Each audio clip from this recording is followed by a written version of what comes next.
She told her younger brother from the village to help her take care of her 4-month-old daughter, because her maternity leave was getting over. But he raped and killed her, dumping her body in an old deep freezer. This happened when she discovered her body.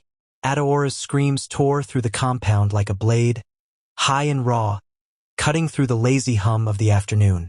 It was the kind of sound that made your blood run cold, the kind that forced you to drop whatever you were doing and run. Within seconds, doors banged open. Neighbors poured out into the open yard, women with wrappers hastily tied over their chests, men still clutching half-filled cups of Gary, children peeking nervously from behind their mother's skirts. They followed the sound until they saw her. She was in the center of the compound, her knees planted in the dusty ground, clutching the limp body of little Kayamika against her chest. Her face was contorted with grief, her tears mingling with the dust clinging to her cheeks. She rocked back and forth, whispering words only she could hear. One woman, a plump neighbor from the flat next door, covered her mouth with both hands. "Oh my God, Adeora, what happened?" she gasped, her voice trembling. A man in his 40s, tall and broad-shouldered, stepped forward slowly, his eyes drawn to the tiny dress soaked in blood. He froze, his lips moving soundlessly before the words escaped. The air grew heavy, thick with disbelief. Someone near the gate found their voice and shouted, "Call the police! Call them now!" The urgency in his tone jolted the yard into motion. 15 minutes later, the piercing wail of a siren cut through the stillness. A battered police van swung into the compound, tires screeching. 3 officers stepped out, 2 men and a woman, each one already scanning the scene. The female officer approached Adeora cautiously, crouching so their eyes met. Her voice was low, steady, and heavy with practiced sympathy. "Madam, we're so sorry, but we need you to tell us what happened here." Adeora's lips quivered. Her words stumbled out, broken by gasps for air. I don't know. I swear I don't know. I left her this morning with my younger brother, Chisum. He's only 17. My maternity leave. It's almost over. I had to go to work." Her voice cracked into a sob, her whole body shaking. "I came back and... She couldn't finish. The older officer exchanged a grim look with his partner. "Where's your brother now?" "I don't know," Adeora whispered, shaking her head so hard it was almost violent. "He's gone. I searched everywhere. I don't know where he is." The female officer took a deep breath, her voice softer now. "Madam, I have to be honest with you. From what we're seeing here, it's possible your daughter was assaulted before she died." Adeora's eyes widened. Her grip around Kayamika tightened, as though she could shield her from the truth, as though her warmth could undo what had been done. The ground beneath her seemed to tilt. The younger male officer cleared his throat. "Do you have any recent photos of your brother?" With trembling fingers, Adeora fumbled for her phone. She scrolled quickly and handed it to them. They saved the images, sending them instantly to their station's database. A few minutes later, an officer stepped forward gently. "Madam, we need to take her to the morgue." "No," Adeora's voice cracked, but the word came out too faint to stop them. Her arms resisted, but her strength was gone. The baby was lifted from her grasp with care, wrapped in a white cloth. Adeora collapsed into a plastic chair a neighbor had brought out, her head bowed, lips moving in a prayer that dissolved into sobs. The compound was silent except for murmured whispers, the scrape of shoes, and the fading sound of the police van carrying her baby away. The search began immediately. Officers moved from door to door, questioning each neighbor. One woman said she heard footsteps in the backyard late in the afternoon but thought nothing of it. Another swore she saw Chisum walking quickly toward the main road with a small nylon bag. "Was he with anyone?" An officer pressed. "No, just him. And he looked nervous," she replied, frowning at the memory. By then, Chisum was already gone. He didn't go far that first night. Fear kept him from wandering openly, and the thought of boarding a bus made his palms sweat. He found an abandoned mechanic workshop at the outskirts of town, a place that smelled of rust, burnt oil, and forgotten years. Old tires leaned drunkenly against cracked walls. Broken engine parts littered the floor. He curled into a corner, the cold concrete pressing into his skin. Sleep was impossible. Mosquitoes found every patch of exposed flesh, their high-pitched whine filling his ears. He scratched until his skin burned, but the real itch was inside his chest, a gnawing panic that would not let go. By dawn, hunger gnawed at him too. He decided to risk visiting a classmate who lived a few streets away. But when the door opened, it wasn't his friend. It was the boy's elder brother. "What do you want?" the man asked, eyes narrowing. Chisum's voice was shaky. I need a place to stay. Just for a while." The man shook his head. "No. We don't have space. My parents won't allow it." The rejection stung. Chisum mumbled a hollow "okay" and turned away. At the bus park, he checked his account just enough for a single trip. He boarded a rickety bus heading toward his village. But he didn't dare return home. Instead, he slipped toward the far edge of the community, where fewer people knew his face. Ibuka's house was shaded by a wide mango tree. The boy was lounging on a wooden bench when Chisum appeared. "Chisum, guy, you just show like this?" Ibuka grinned. Chisum forced a weak smile. Just small problem with my boss in the city. Needed to clear my head." Ibuka didn't fully believe him, but he didn't push. His mother, busy over a pot of palm oil stew, welcomed Chisum politely. "You can stay for now," she said finally. "We don't have much, but we'll share." That night, Chisum lay on a thin mattress in the corner of Ibuka's room. It was the first roof over his head in days, but even there, sleep wouldn't come. Every blink brought Adaora's face, the baby's body, the cold white of the freezer. In the city, Adaora's nights were no better. Her eyes were red and swollen, her voice a husk from crying. The walls of her apartment felt like they were pressing in. Ngozi arrived one evening, handbag dropped carelessly on the couch, arms wrapping Adaora in a fierce hug. "Ada, please, you have to rest," she whispered. Adaora shook her head. "I just want to see him. I want to ask him why she was just a baby. Ngozi, my baby." Ngozi held her tighter. "The police will find him. You'll get your answers." But Adaora wasn't sure any answer could mend what had been shattered. That night, she called her mother, her voice breaking. "Mama." Chisum killed Kayamika." Silence. Then a sharp intake of breath. "What are you saying?" "Chisum hasn't been home. I don't understand." Adaora explained between sobs, the freezer, the blood, the emptiness. Her mother began to wail on the other end. "I swear to you, Ada, he is not here. If he was, I'd drag him to the police myself." Days turned to weeks. Weeks bled into months. Still nothing. The police printed hundreds of posters bearing Chisum's face. A boyish look, eyes that seemed too young to hold such darkness. They plastered them on bus stops, market walls, church gates, even in the family's village. In the village, whispers followed his picture. Some claimed sightings. Others swore they hadn't seen him at all. None of the leads led anywhere. Adaora could not bring herself to bury Kayamika. Each time she visited the morgue, she stood frozen, staring at the cold stillness, telling herself the same thing. "I will not put her in the ground while he is still free." Her voice was heavy with steel when she said it to Ngozi one evening. "He needs to look me in the eye and answer for what he did." Ngozi could only hold her. Some grief had no cure, only the hope that justice would come. It was a blistering hot afternoon in the village, the kind where the sun seemed determined to bake every surface it touched. The red dust from the untarred road swirled lazily in the air as Ibuka's mother returned from the market, balancing a woven basket of vegetables on her head. Sweat glistened on her brow, and her wrapper was slightly damp at the back from the long walk.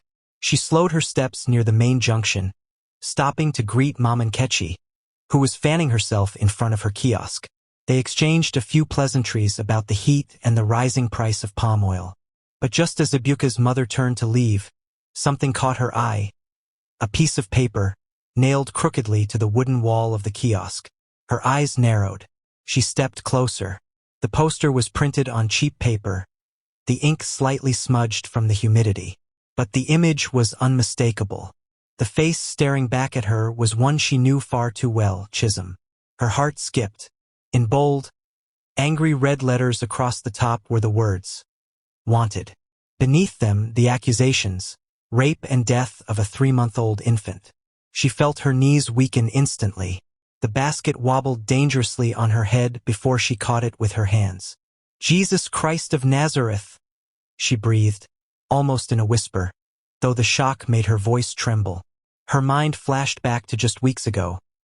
Chisum arriving at their home with a small bag slung over his shoulder, telling Ibuka he had a little problem with his boss in the city. He had smiled, calm, respectful, as he greeted her. Nothing in his tone, his posture, or his words had suggested anything close to the horror written on that poster. She could feel the blood drain from her face. Without even saying goodbye to Mom and Ketchy, she turned and began the walk home, her feet heavy but her heart pounding in her ears. When she pushed open the wooden door of the house, she dropped the basket of vegetables onto the small table in the corridor, her hands shaking. "Ibuka!" she called, her voice sharper than usual. He appeared from the backyard, a small hoe in his hand, wiping sweat from his forehead. "Mama, what is it?" She thrust the crumpled poster toward him. "Do you know this is all over the village? Your friend is a wanted criminal. They say he did something unspeakable to his own sister's child and killed her. And you told me he only had problems with his boss." Ibuka's brow furrowed as his eyes scanned the paper. Slowly, his face hardened. He turned sharply toward the corner of the room where Chisum sat, leaning back on a stool, scrolling through his phone like a man without a care in the world. "Chisum?" Ibuka said quietly, the tension in his voice making the air feel heavier. "Is this true?" The sound of his name made Chisum's head lift. His hands trembled slightly as he put the phone down on the stool beside him. His lips parted, but for a moment no words came. Then, in a choked, broken tone, he muttered, I didn't mean for it to happen. It wasn't my fault." Ibuka stared at him in disbelief. "Wasn't your fault? Do you hear yourself? You stayed here, eating my mother's food, sleeping under our roof, while police were looking for you everywhere." Chisum's eyes welled with tears, his breathing uneven. "I swear, Ibuka, it just happened." Before Ibuka could respond, the sound of firm, heavy footsteps filled the compound.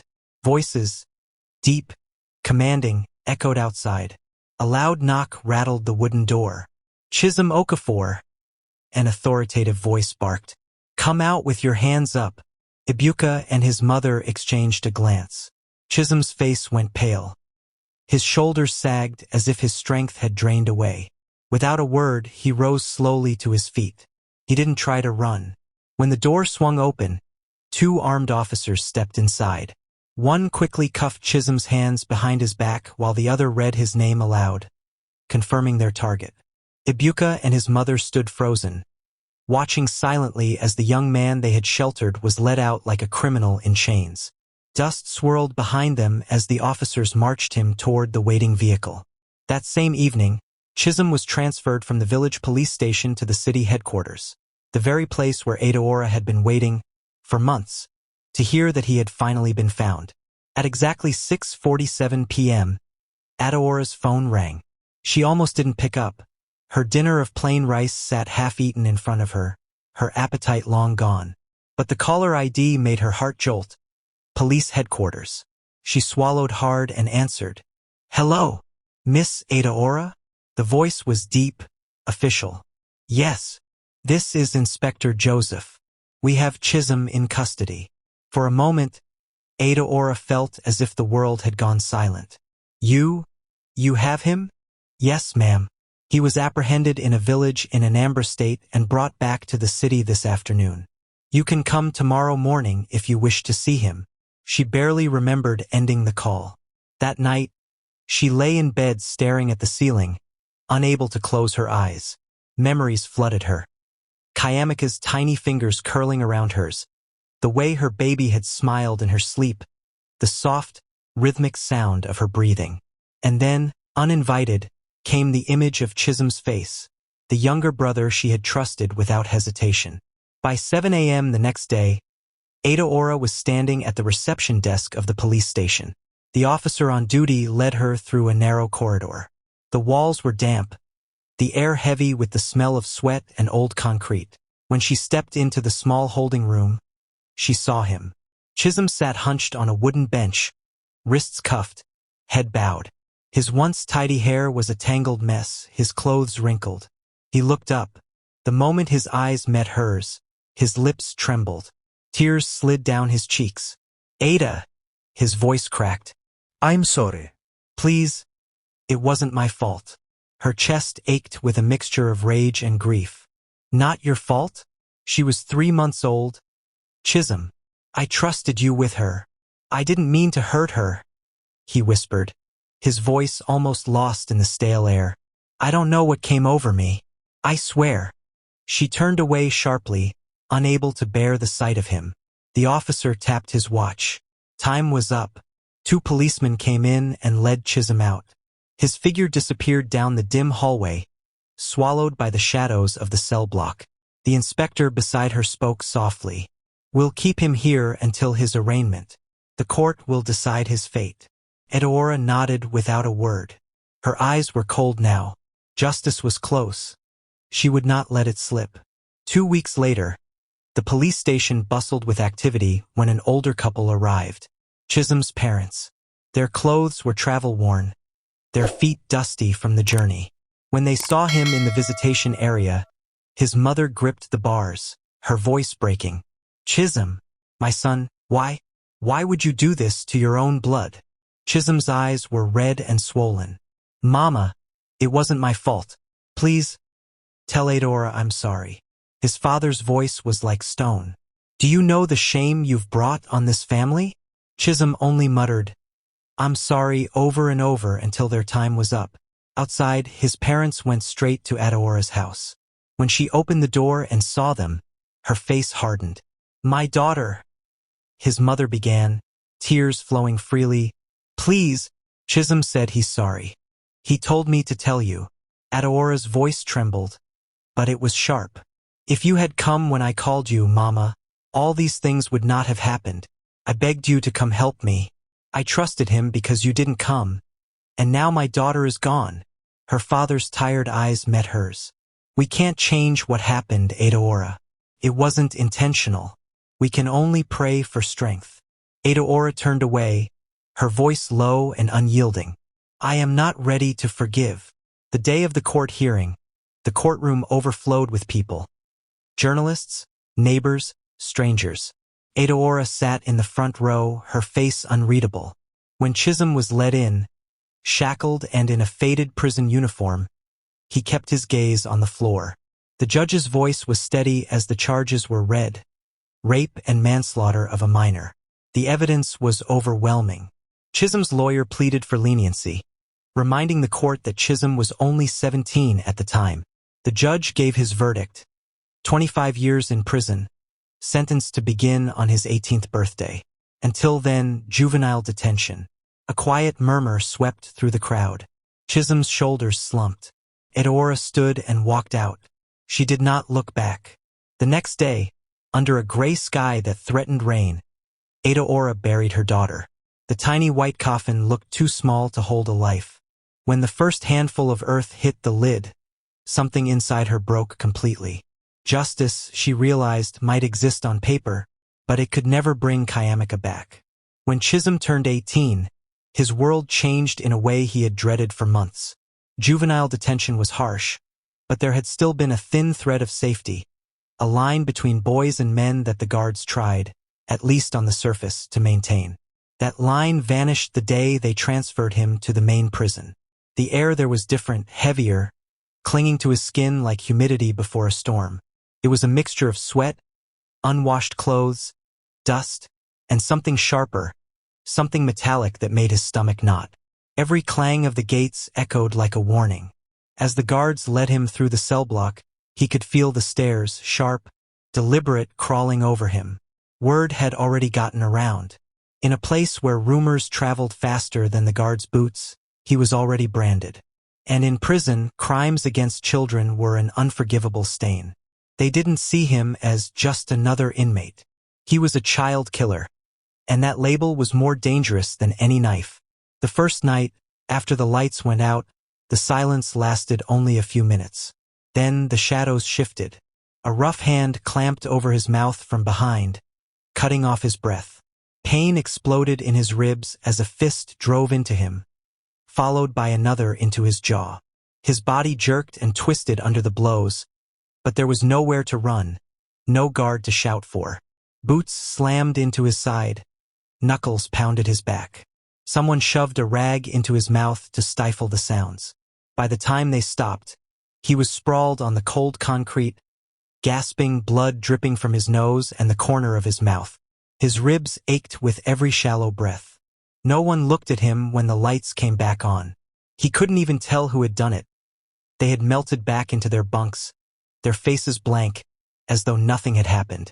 That night, lying on the thin, stained mattress, pain throbbed through his body. But it was not just the bruises that kept him awake. When he finally drifted toward sleep, she came. Kayamika. She stood in the far corner of his cell, the dim light casting shadows over her small frame. Her hands were balled into fists, her cheeks wet with tears. Her lips trembled, but it was her eyes, wide, accusing, that pierced him like a knife. The sound of her crying filled the space, high and thin, impossible to block out. He jerked awake, heart pounding, sweat clinging to his skin. But it didn't stop. Every night after that, she came. Sometimes calling his name, sometimes standing in silence, just watching him with that same look of hurt and betrayal. Days later, miles away, Adaora was also losing sleep. It had been a week since they had laid Kayamika to rest, a week of hollow mornings and nights spent staring into the dark. She had told herself she would never see Chisum again, that she had said all there was to say. But something inside her gnawed at her. Anger, grief, the need for one last confrontation.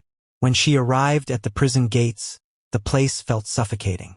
The air was hot, thick, and smelled faintly of disinfectant and metal. Every step toward that building felt like walking into an open wound. When they brought Chisum out, she barely recognized him. His face was thinner, his skin pale under the harsh lights. His eyes darted nervously around the room before settling on her. "I buried her with your pictures," she said, her voice low but steady.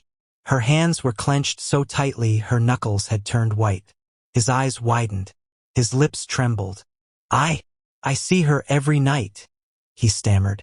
"She cries, Adaora. She stands there. I can't sleep. Please, I'm sorry. It wasn't my fault, Before he could finish, Adaora rose from her seat. The chair scraped loudly against the floor, the sound slicing between them. She stared at him one last time, her voice carrying a venom that cut deeper than a blade.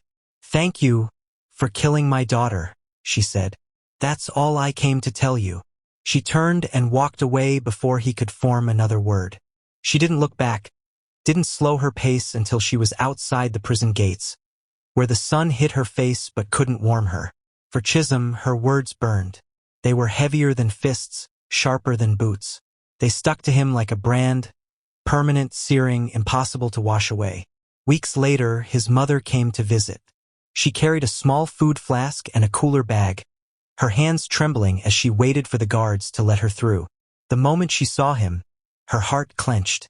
His cheeks were hollow, his collarbones sharp beneath the thin prison shirt. His once bright eyes were now shadowed with fear and something that looked like shame. "Chisum," she whispered, her voice breaking as she set the food on the table. "What happened to you? Why do you look like this?" He tried to smile but couldn't hold her gaze. "Mama, please, help me beg Adaora," he said, his voice raw. "Tell her I am sorry. I didn't mean for it to happen. Every night, she calls me. I wake up shaking. I can't breathe. I can't escape her voice." His mother's tears slipped silently down her cheeks as she squeezed his hands. "You have brought shame to us," she said softly. "But you are still my son. I will speak to her, but I cannot promise she will forgive. When the visit ended, he carried the food back to his cell, but the hunger was gone. That night, Kayamika came again, and the night after that. Her small voice followed him even when he was awake. Meanwhile, across the city, his mother stood at Adaora's door. She lingered for a long time before knocking, her handbag clutched to her chest. When Adaora opened the door, her expression was polite but distant, her eyes tired. "My daughter," the older woman began, her tone trembling. "I know I have no right to be here, but Chisum asked me to beg you. He regrets everything. He says he is sorry." Adaora's eyes softened for a brief moment, but she held herself steady. "Mama, I'm not ready now," she said quietly. "Maybe one day I can forgive, but right now I just want to heal. Please, give me that." The woman nodded slowly. "I understand. I only pray peace will find you." Then she walked away, her figure shrinking into the quiet street. Years passed. Adaora buried herself in work. She avoided family gatherings, weddings, anywhere people might ask questions she wasn't ready to answer. Love, for her, was a door she had locked long ago. It wasn't until her closest friend dragged her to a birthday party one humid Saturday that something shifted. The music was loud, the smell of grilled meat and perfume mingling in the air. Adaora sat in the corner, nursing a drink, content to be invisible. Then he walked in. He wasn't the loudest man in the room, but there was something about him, calm, self-assured, with a smile that felt genuine. Their eyes met for only a second, but it was enough to stir something small, something she thought she had buried for good. His name was Kalechi. They exchanged numbers that night. When she got home, his message was waiting. "It was nice meeting you, Adaora." She stared at it for a long time before replying, "You too." In the weeks that followed, their conversations grew, from polite greetings to long exchanges that stretched past midnight. Kalechi's friends weren't encouraging. "Guy, leave her," one told him. "Her past. It's too much. She won't let you in." But Kalechi wasn't deterred. The more he learned about her, the more he admired her resilience. Adaora was cautious. She didn't tell him everything at once, but he didn't push. When she was quiet, he let the silence sit comfortably between them. When she needed company, he was there. Eventually, she began to laugh again. She found herself waiting for his calls. One rainy evening, she told him everything: Chisum, Kayamika, the pain, the years of loneliness. When she finished, his voice was soft. "You've been carrying this too long. Let me carry some of it with you." It was still months before she agreed to date him, not because she was healed, but because she finally felt safe. One afternoon at a cafe, she decided to be clear. "Kalechi," she said, her fingers tracing the rim of her cup, "I won't have sex outside marriage. If you're serious about me, you'll have to marry me first. When that day comes, I'll be completely yours." There was no hesitation in his answer. "Adaora, I'm not here to rush you. I want you, not just your body. If marriage is the path, then that's the path. I'll wait." Her chest tightened with relief and a flicker of hope she thought she'd lost forever.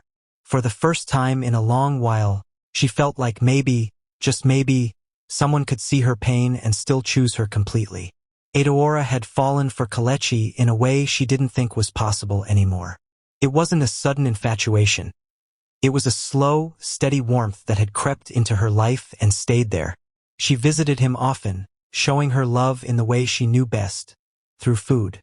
On sunny afternoons, she would arrive at his apartment carrying bowls of her spicy jollof rice, its rich aroma filling the space before she even stepped inside.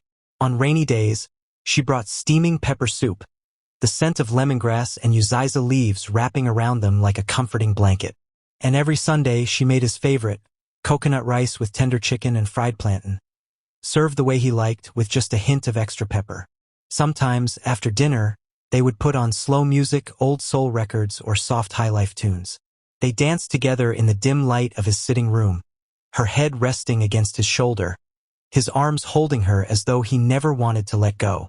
They kissed, yes, gentle, lingering kisses, but they never went further. Kalechi never pushed. He seemed content simply being close to her, savoring the trust that was growing between them. After a year of dating, Kelechi began to plan something Adaora never saw coming. A proposal. He wanted it to be quiet, intimate, and perfect. On the chosen night, candles flickered across his small dining table, casting golden light over a vase of her favorite flowers, pink hibiscus and white lilies. The smell of grilled fish and fried yam filled the air. They had just finished eating when he rose from his chair, walked around the table, and went down on one knee. Adaora froze, a fork still in her hand. "Kelechi, are you serious?" she whispered, her hand flying to cover her mouth. "More serious than I've ever been in my life," he said, his voice steady, his eyes holding hers. Adaora's mind was a blur. She had imagined they might date for a few more years before even talking about marriage. But as she looked into his eyes, something in her chest loosened. Her heart knew the answer before her mind could argue. "Yes," she breathed, her eyes glistening with tears. That night, back at his apartment, the air between them felt different, softer, warmer, but with an undercurrent of something new. After a while, Adaora excused herself and disappeared into the bedroom. When she returned, she was wearing a loose silk dress, the fabric flowing over her curves, catching the light with every movement. She walked slowly to where he sat in the living room. "Kelechi," she said softly, "come to me. I want you." His eyes widened. "Adaora, you said no sex until the wedding. I promised to respect that." She smiled faintly, kneeling in front of him, her fingers brushing against his cheek. "And you did. That's how I know your love is real. You've waited for me, respected me, and now I'm ready." Before he could respond, she kissed him. Slow at first, then deeper, pulling him toward her. The silk dress slipped from her shoulders as she guided him to the bedroom. What followed was a night of tenderness and hunger, of laughter and quiet whispers in the dark. For the first time, they shared themselves completely. Lying in his arms afterward, Adaora felt something she hadn't felt in years: peace. The next morning, she woke before the sun. The room was dim, the air cool. Kelechi was still fast asleep, his breathing deep and even. She slipped quietly out of bed, took a quick shower, and dressed. In the kitchen, she fried plantain and eggs, made a cup of hot tea, and set it all neatly on the dining table. She didn't leave a note. She didn't say where she was going. Adaora's heart pounded as she boarded the bus to the prison. It had been nearly 5 years since the incident. 5 years since she had seen Chisum face to face. She had promised herself not to keep him updated on her life. That had been part of her healing plan. But blood, no matter how stained, was still blood. When Chisum was brought out, she almost didn't recognize him. He was thinner, his skin pale, his eyes dull under the harsh fluorescent light. His once proud shoulders seemed to slope under an invisible weight. "I heard you were here. Why?" His voice cracked, and he avoided her gaze. Adaora swallowed hard. "I came to tell you, I'm getting married." "I'm engaged." He froze. His lips trembled, but no sound came out. Finally, he looked down. "That's good. I hope he loves you better than I ever treated you as a brother." Her throat tightened. She wanted to be cold, to turn and walk away, but something in her chest ached. "Chisum, I'm not here to forgive you, but I wanted you to know that life moved on. And you're still my brother." He nodded, eyes wet, but said nothing more. When she got home, Kelechi was sitting in the living room, eating the now-cold breakfast she'd made. He looked up. "Where did you go?" "To the prison," she said, sitting beside him. "To see Chisum." He didn't frown or question her decision. Instead, he nodded. "Take your time. If someday you can forgive him, do it for yourself. It's already in the past." His calm acceptance sank deep into her heart. Weeks later, one quiet evening, they sat together with calendars spread out, choosing a wedding date. They found one that felt perfect, close enough to keep the excitement alive, far enough to prepare. But before the wedding bells could ring, Adaora began to notice changes. Her body heavier, her appetite strange. One morning, she sat in the bathroom, staring at the test in her hand. 2 bold lines. Pregnant. Memories from the past flickered, but there was no fear this time. Kelechi wasn't like the man who had once abandoned her. When she told him, his face lit up. He pulled her into his arms and kissed her forehead. "This is the best news I've ever heard. I'm going to love both of you with everything I have." She called her parents that same day. "Start preparing the bride price list," she told her mother. "Kelechi is ready." The wedding was a dream. Her father walked her down the aisle, tears in his eyes. Her mother's smile stretched so wide it looked like it might split her face. They had feared she would never trust love again. Yet here she was, radiant in white. They danced, laughed, and for the first time in years, Adaora felt truly free. Less than a year later, she gave birth to a beautiful baby girl. The moment Kelechi placed her in Adaora's arms, her breath caught. The tiny face was a mirror image of Kayamika's. Tears streamed down her cheeks, but this time they were mixed with gratitude. They named her Chioma. She grew fast, tiny feet pattering through the house, giggles echoing in every room. Kelechi adored her, coming home with small toys or mangoes just to see her smile. On the surface, Adaora had everything she had ever dreamed of: love, a family, peace. But deep inside, there was still an unhealed wound. Chisum. One Saturday morning, she told Kelechi, "I want to see my brother." He searched her eyes for hesitation. There was none. "We'll go together," he said. They took Chioma along. She was too young to understand where they were going, playing with her doll in the back seat. When Chisum was brought out, he froze. His eyes moved from Adaora to Kelechi, then to the little girl holding Adaora's dress. "Chisum," Adaora began, her voice steady. "You took something from me that I can never get back. For years I hated you, but I've learned that hatred doesn't heal, it only weighs you down. Today, right here in front of my husband and my daughter, I forgive you. Not because it was small, but because I refused to let it define my life. You are still my brother, and I will wait for the day you walk out of here." Chisum's shoulders shook, tears falling silently. He couldn't speak, only nod. 8 years of his sentence were gone. The road ahead was long, but for the first time, hope stepped into his cell. That night, Chisum lay in his bunk staring at the cracked ceiling. For the first time since he was locked up, he didn't hear Kayamika's cries in his dreams. No haunting voices, just Adaora's words, "I forgive you." It was as if a heavy chain had been cut from his chest. He closed his eyes and slept peacefully, deep, unbroken, warm. At home, Adaora also slept like a baby. Kelechi woke twice to check on her, surprised by the calmness on her face, as though years of tension had finally melted away. In the morning, he kissed her forehead. "You look free," he whispered. She smiled, and he knew the forgiveness was as much for herself as it was for her brother. From then on, she visited Chisum more often, sometimes alone, sometimes with Kelechi and Chioma. They talked, laughed a little, and slowly rebuilt what remained of their sibling bond. She didn't excuse what he did, but she took him back as her brother. And in that acceptance, they both began to heal in ways prison walls could never stop. Thanks for watching. Kindly like, share, and subscribe for more amazing stories.